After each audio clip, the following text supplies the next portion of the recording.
Si te has arrepentido de tu pecado y has depositado tu fe en Dios, tienes razones para celebrar. Estás escuchando Aviva Nuestros Corazones con Nancy DeMoss de Wolgemuth en la voz de Patricia de Saladín.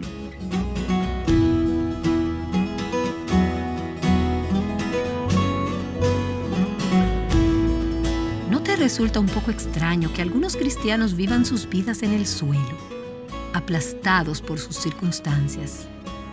Y le preguntamos, ¿qué estás haciendo ahí? ¿Dónde está la alegría? ¿Dónde está el gozo?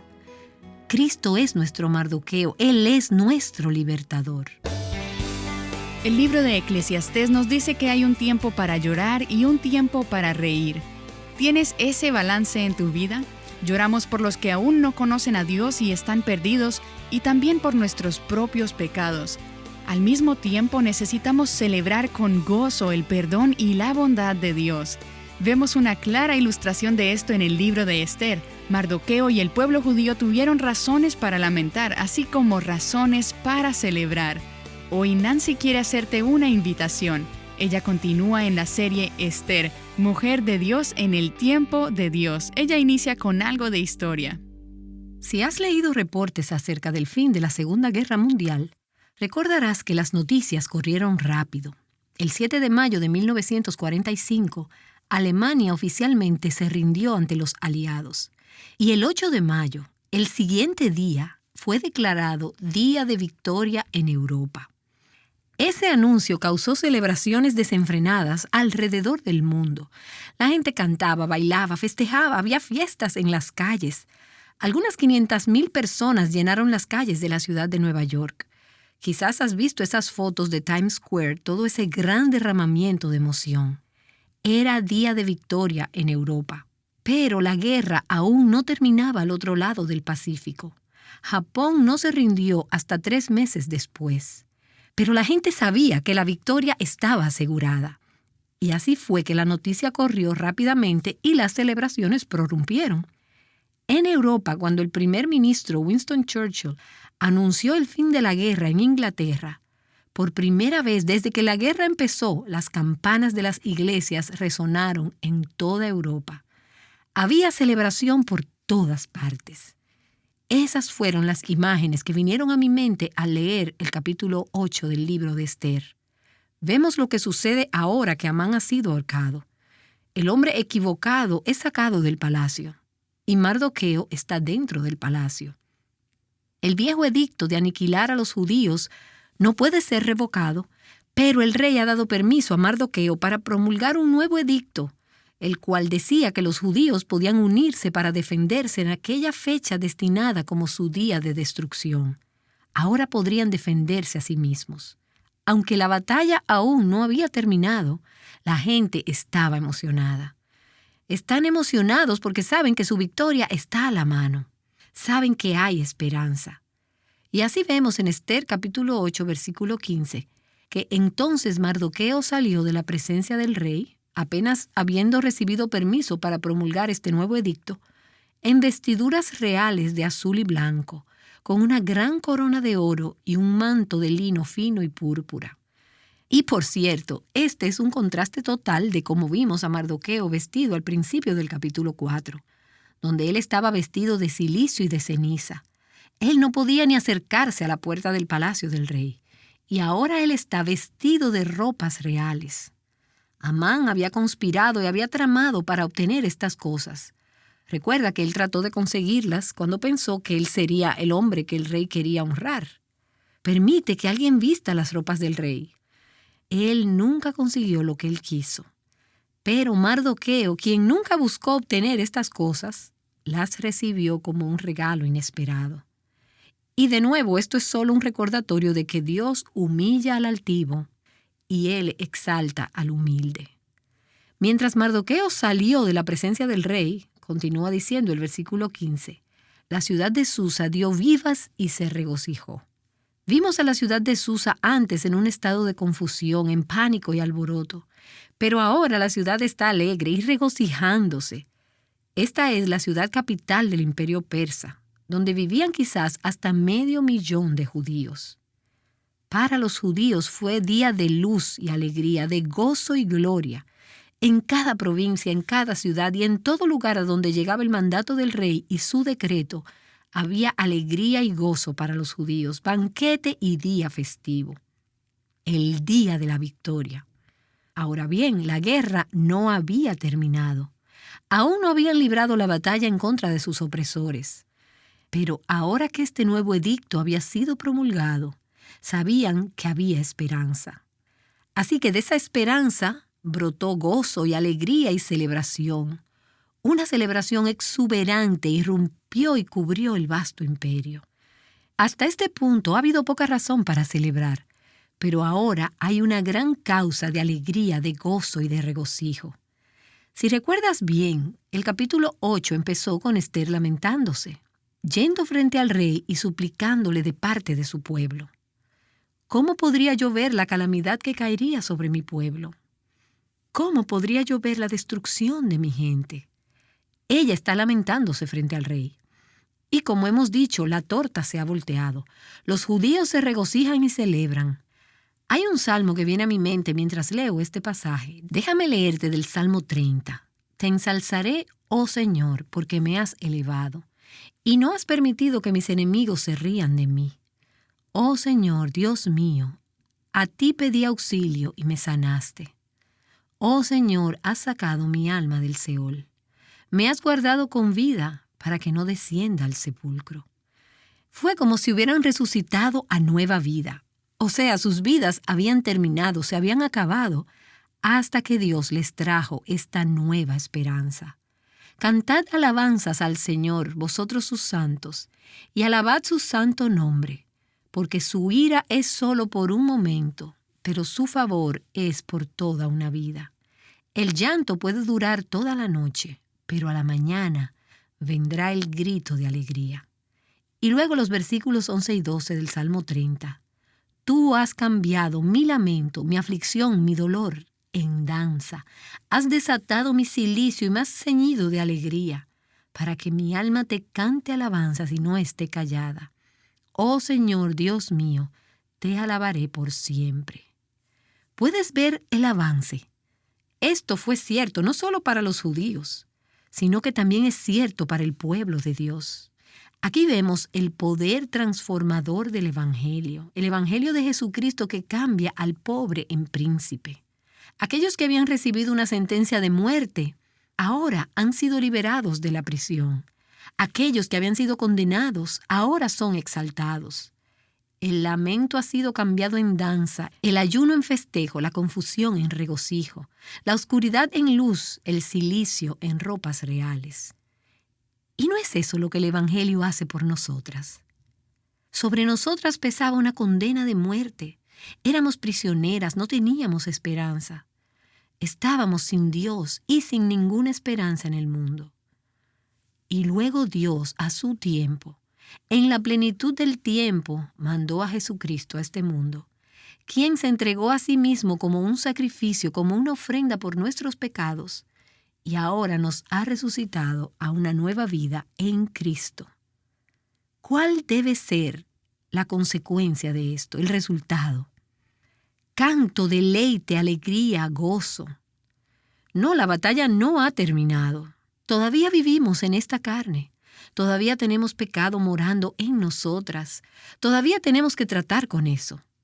Pero conocemos el resultado, tenemos esperanza, tenemos los medios para obtener la victoria. El gozo y la alegría en este punto en la historia de Ester son una expresión de fe. El decreto de Amán todavía está en efecto, pero ahora los judíos saben que tienen una salida, que tienen esperanza. Y no puedo evitar el preguntarme mientras leo esta historia y leo el Salmo 30, y veo el gozo que viene, el agradecimiento, la alabanza, la celebración de los prisioneros cuando son liberados. Tengo que preguntar, ¿dónde está el gozo? ¿Dónde está la alegría? ¿Dónde están los gritos? ¿Dónde está el regocijo? ¿Dónde está la celebración? ¿Dónde está el festejo del pueblo de Dios hoy? En lugar de esto, si ves a tu alrededor y si recibieras los correos que yo recibo, y si leyeras las cartas que yo leo, y hablaras con muchas de las personas con que yo hablo, lo que encuentras muy seguido entre los creyentes es depresión, desánimo, ataduras, temor, tristeza y perdición. Yo sé que todavía no estamos en el cielo. No ha llegado todavía la hora de la celebración final. No será ahora, será después, y todavía vivimos en un mundo caído. Todavía tenemos que lidiar con nuestra carne. Todavía tenemos que lidiar con los enemigos, con Satanás y con este mundo. Y estas son cosas serias. Todavía no todo momento es para festejar y celebrar. Pero ¿no te resulta un poco extraño que algunos cristianos vivan sus vidas en el suelo, aplastados por las circunstancias? Y nos preguntamos, ¿qué estás haciendo allí? ¿Dónde está la alegría? ¿Dónde está el gozo? Cristo es nuestro Mardoqueo, Él es nuestro libertador. Él ha escrito y firmado y sellado un decreto que dice que puedes tener una victoria sobre la ley del pecado, victoria sobre la muerte. Él ha promulgado un decreto que anuncia nuestra libertad. ¿No crees que deba haber algo de gozo? ¿No debe haber algo de alegría? Nuestras iglesias no deberían ser lugares donde hay gozo y alegría. Vemos a la iglesia promedio de hoy. Y yo hablo mucho frente a la gente, así que veo las caras de las personas.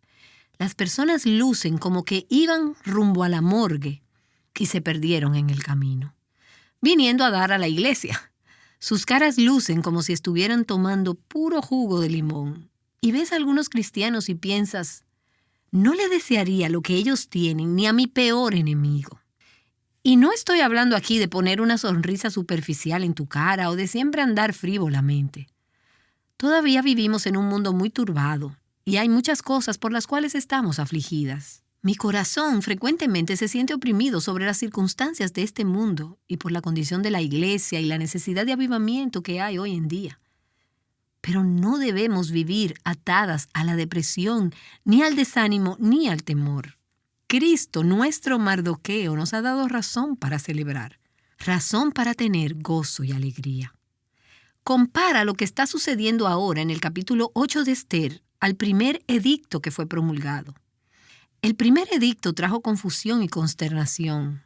Ahora la noticia de que la justicia ha prevalecido trae gran gozo y celebración.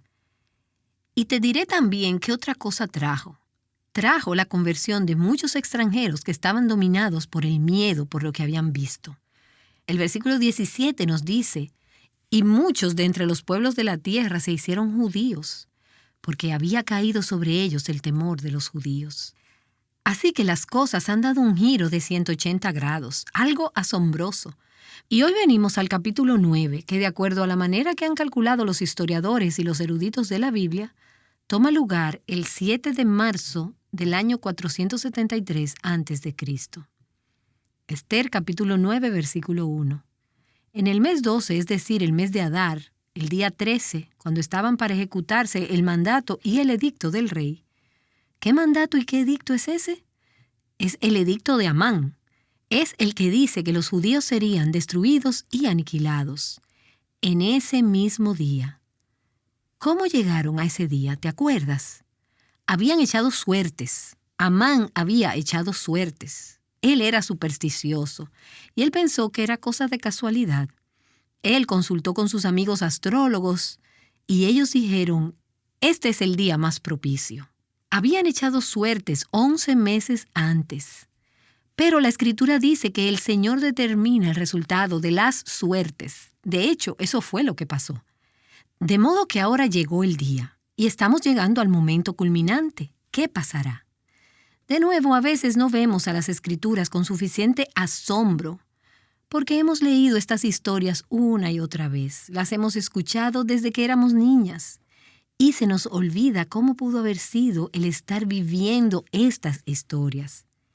Pero al leer historias como estas, nos recordamos que con nuestras propias historias, cuando no sabemos lo que va a pasar, Dios sí lo sabe. Él es quien lo está orquestando y al final tendrá un buen resultado. Ahora es el 12º mes, el mes de Adar, el día 13º. El edicto del rey de destruir a los judíos está a punto de ser ejecutado. El mismo día que los enemigos de los judíos esperaban obtener dominio sobre ellos, sucedió lo contrario. Solo Dios, el nombre de Dios, no estará en el libro de Esther, pero su huella está por todos lados.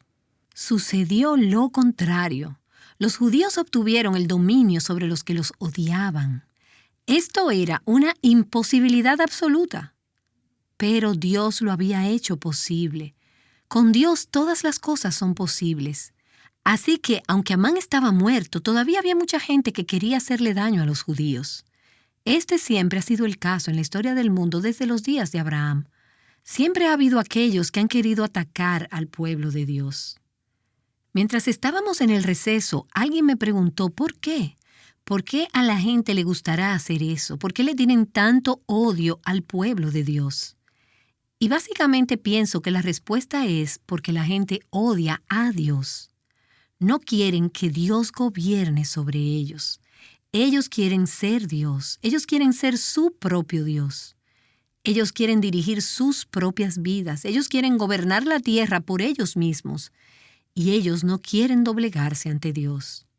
Así que con el propósito de atacar a Dios, ellos siempre tratan de llegarle a la niña de sus ojos. El pueblo escogido de Dios, los judíos, y el pueblo de Dios, los que son creyentes en Jesucristo, siempre serán objeto de odio, de rencor y de ataque. Así que cuando suceda, entiende que es parte de vivir en un mundo caído. Hay aquellos que quieren tener dominio sobre el pueblo de Dios. Pero ahora ha habido un giro, y los judíos han ganado dominio sobre sus enemigos, sobre aquellos quienes pudieron haberlos destruido. Los judíos, recuerda, son una minoría. Pudieron haber sido tantos como unos 15 millones de personas, pero se encontraban dispersos por todo el imperio persa, el cual era un imperio inmenso, que iba desde lo que hoy es Pakistán hasta el norte de la península del Sinaí, esto es Etiopía, Sudán y Egipto. 15 millones de judíos dispersos por todo este imperio que tenía una población aproximada de 100 millones de personas. Esta fue una intervención a favor de ellos. Dios estaba peleando por su pueblo. Y Dios pelea por ti. No siempre Dios gana las batallas de las formas en que nosotras nos gustaría que lo hiciera. Pero al final, Él es victorioso. Así que el versículo 2 dice, «Se reunieron los judíos en las ciudades por todas las provincias del rey Asuero para echar mano a los que buscaban su daño». Y al leer este capítulo, fíjate cómo los atacantes son descritos. Son descritos como los enemigos de los judíos. Son descritos aquí en el versículo 2 como aquellos que buscaban su daño. Y nadie podía oponérseles porque el temor a ellos había caído sobre todos los pueblos. Y todos los príncipes de las provincias, los sátrapas, los gobernadores y los que manejaban los negocios del rey ayudaron a los judíos, porque el temor a Mardoqueo había caído sobre ellos. ¿Es este un cambio de circunstancias o qué? Mardoqueo no había temido a nadie más que a Dios, pero ahora otros le tenían miedo. Pensé en lo diferente que es esto a las formas del mundo cristiano de hoy en día. Muchos cristianos de hoy viven atemorizados de la cultura, con miedo de ser conquistados por ella. Y debería ser al revés. Debería haber tal evidencia de la presencia y del poder de Dios en medio de su pueblo, que la cultura tema a Dios y tenga miedo de nosotros. No porque seamos crueles o malos o vengativos, sino porque ven el poder de Dios en nuestro medio. ¿Acaso no es eso lo que Pablo describe en 1 Corintios capítulo 14, versículo 25? Donde dice que cuando un incrédulo entra a tu iglesia, si ésta está funcionando de la manera adecuada, como debe funcionar una iglesia del Nuevo Testamento, él dice que él se postrará de cara al piso y dirá, en verdad Dios está en este lugar. ¿Qué tan frecuente vemos eso pasar en nuestras iglesias? En cambio, pasamos el tiempo encogiéndonos de miedo por los ataques de un mundo perdido. En última instancia estamos en el lado ganador. Nuestra victoria es segura. Y debemos andar con esa convicción. Pues Mardoqueo era grande en la casa del rey y su fama se había extendido por todas las provincias, porque Mardoqueo se hacía más y más grande. Y pensé en esto como si fuera un retrato de Cristo en el Antiguo Testamento. No que Cristo crezca más y más poderoso, sino que su fama continúa extendiéndose. Él será amado y reverenciado y adorado. Y un día, toda rodilla se doblará y toda lengua confesará que Jesucristo es Señor. Y los judíos hirieron a todos sus enemigos a filo de espada, con matanza y destrucción, e hicieron lo que quisieron con los que los odiaban. Esto era una defensa. Esta no era una guerra agresiva, no era vengativa o una vendetta privada. De forma controlada se estaban defendiendo de aquellos que buscaban destruirlos. En la fortaleza de Susa los judíos mataron y destruyeron a 500 hombres. También a Parsandata, Dalfón, Aspata, Porata, Adalía, Aridata, Parmasta, Arisai, Aridai y Baisata. Y dirás, ¿y quiénes son? ¿Y por qué están todos esos nombres allí? Mira el versículo 10. Los 10 hijos de Amán, hijo de Amedata, enemigo de los judíos. En el texto hebreo, los nombres de los 10 hijos de Amán están escritos en orden y de forma tal que visualmente representan una horca. Y no puedes ver esto en la Biblia en español. Es una ilustración de lo que le sucedió a ellos. En la fiesta de Purim, de la que hablaremos en la próxima sesión, los judíos celebran su victoria sobre sus enemigos, los persas. Ellos leen el libro de Esther de principio a fin. El lector lee los 10 nombres de los hijos de Amán de un tirón, sin tomar aliento, como lo acabo de hacer yo, simbolizando que los 10 hijos de Amán murieron juntos. Y al destruir los 10 hijos de Amán, los judíos finalmente llevaron a cabo las órdenes que Dios había dado a Saúl cientos de años antes. Ellos cumplieron las intenciones claramente reveladas acerca de la destrucción de los amalecitas. Aquel mismo día comunicaron al rey el número de los que fueron muertos en la fortaleza de Susa. Y el rey dijo a la reina Esther, en la fortaleza de Susa los judíos han matado y exterminado a 500 hombres y a los 10 hijos de Amán. ¿Qué habrán hecho en las demás provincias del rey? ¿Cuál es tu petición ahora? Pues te será concedida. ¿Qué más quieres? También te será hecho. Entonces Esther dijo, si le place al rey, que mañana también se conceda a los judíos que están en Susa hacer conforme al edicto de hoy. En otras palabras, danos un día más para terminar el trabajo. Todavía hay enemigos que quieren destruir al pueblo judío. Y que los 10 hijos de Amán sean colgados en la horca. El rey ordenó que así se hiciera. Y un edicto fue promulgado en Susa, y los 10 hijos de Amán fueron colgados. Los judíos que se hallaban en Susa se reunieron también el día 14 del mes de Adar y mataron a 300 hombres en Susa, pero no echaron mano a los bienes. Y vemos esto 3 veces en el texto. Fueron autorizados a tomar los despojos, a echar mano a los bienes, al igual que Saúl 100 años antes, cuando luchó contra los amalecitas y retuvo un poco de los despojos. Pero esta no era una guerra agresiva. Esta guerra era en defensa propia, en contra de sus enemigos. Así que no echaron mano a esos bienes. Ellos no estaban tratando de hacerse ricos a costa de sus enemigos. Y los demás judíos que se hallaban en las provincias del rey se reunieron para defender sus vidas y librarse de sus enemigos y mataron a 75,000 de los que los odiaban, pero no echaron mano a sus bienes. Así que la matanza fue limitada a un día en todas las provincias, 2 días en la capital y luego pararon. Solo mataron hombres, mientras que el edicto en contra de ellos había autorizado a sus enemigos a matar hombres, mujeres, niños, jóvenes y viejos. Se alinearon con Dios en contra de sus enemigos. Y se nos recuerda que tenemos algunos enemigos: la carne, el mundo, el diablo. Y estamos combatiendo en una batalla. Dios nos llama en el nombre de Jesucristo a hacer batalla, a hacer guerra, sabiendo que el día llegará cuando el triunfo de Cristo será completado sobre todos sus enemigos. Qué buen recordatorio nos ha traído Nancy. Ella regresará en breve. Las enseñanzas de esta serie titulada Esther, mujer de Dios en el tiempo de Dios, nos han ayudado a seguir las huellas de Dios a lo largo del libro de Esther.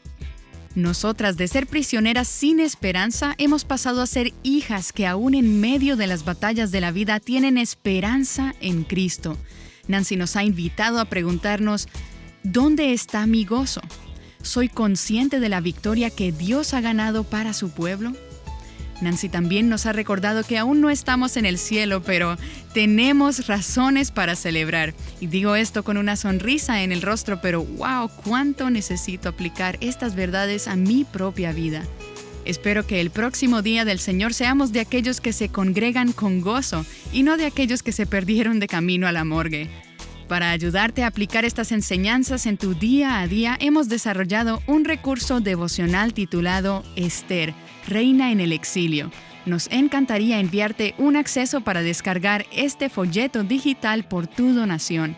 Es nuestra forma de expresarte nuestro agradecimiento por hacer este ministerio posible por medio de tu aporte. Y más importante aún, tus oraciones. Visítanos en avivanuestroscorazones.com, haz tu donación y descarga tu recurso. ¿Y considerarías convertirte en una colaboradora mensual? Estamos orando para que Dios levante oyentes que puedan apoyarnos mensualmente con un aporte. Si nos has escuchado por un tiempo, recordarás que Nancy nos ha dicho que cuando las líderes del movimiento feminista comenzaron a reunirse a mediados de los 60, fueron consideradas un grupo marginal.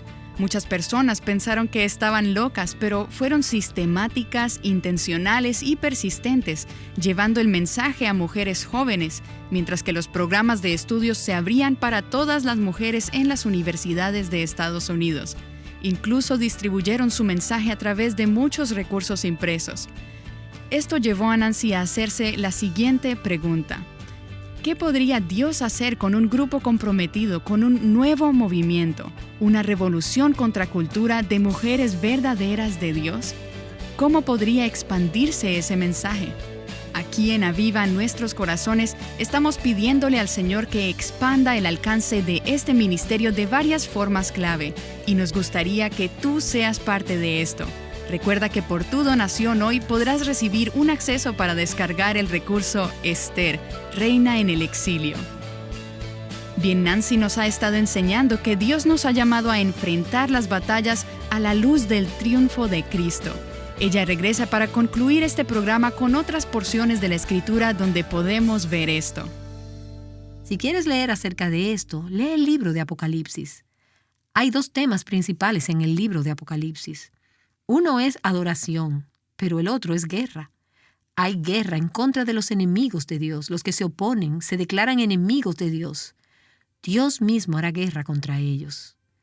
Nos unimos en su nombre, no a ser belicosos, no para atacar a las personas que no están de acuerdo con nosotras, pero para hacer batalla en contra de nuestra carne pecaminosa, hacer batalla en el reino espiritual en contra de Satanás en el nombre de Jesús, y a resistir este sistema mundano que se opone a Dios. Eso es parte de la vida cristiana. El ser una guerrera, un soldado, estar involucrada en el nombre de Jesús, no en odiar a la gente, no en ser despiadadas, no en saquear a la gente, no en ser groseras, no en ofender a las personas, pero el decir en el nombre de Jesucristo y en el nombre de su cruz, queremos verlo victorioso. Y Él estará sobre todos sus enemigos en la eternidad. Toda rodilla se doblará, toda lengua confesará que Jesucristo es Señor. Esta es Nancy DeMoss de Wolgemuth, invitándote a no solo sobrevivir en la vida cristiana, sino a tener una vida fructífera en Cristo. Muchas veces celebramos para olvidar, nos entretenemos para olvidar nuestros problemas.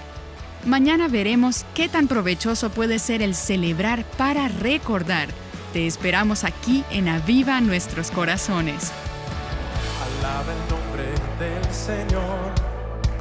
Él reina con autoridad en su trono celestial, rodeado de alabanza está. Alaba a Dios por su poder, no hay otro como Él. Con trompeta alábale, canta y danza para Él. Todo lo que respira alabe a Dios, todo nuestro ser.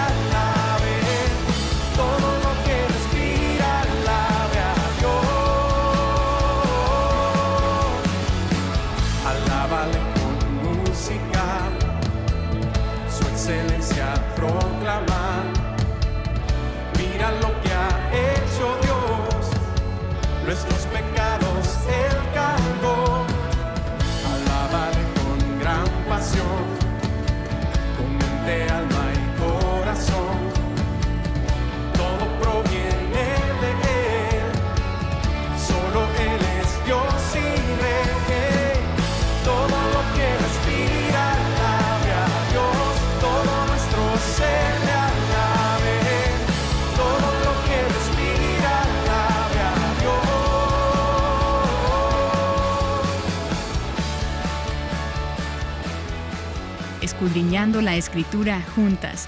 Aviva nuestros corazones con Nancy DeMoss de Wolgemuth es un ministerio de alcance de Life Action Ministries.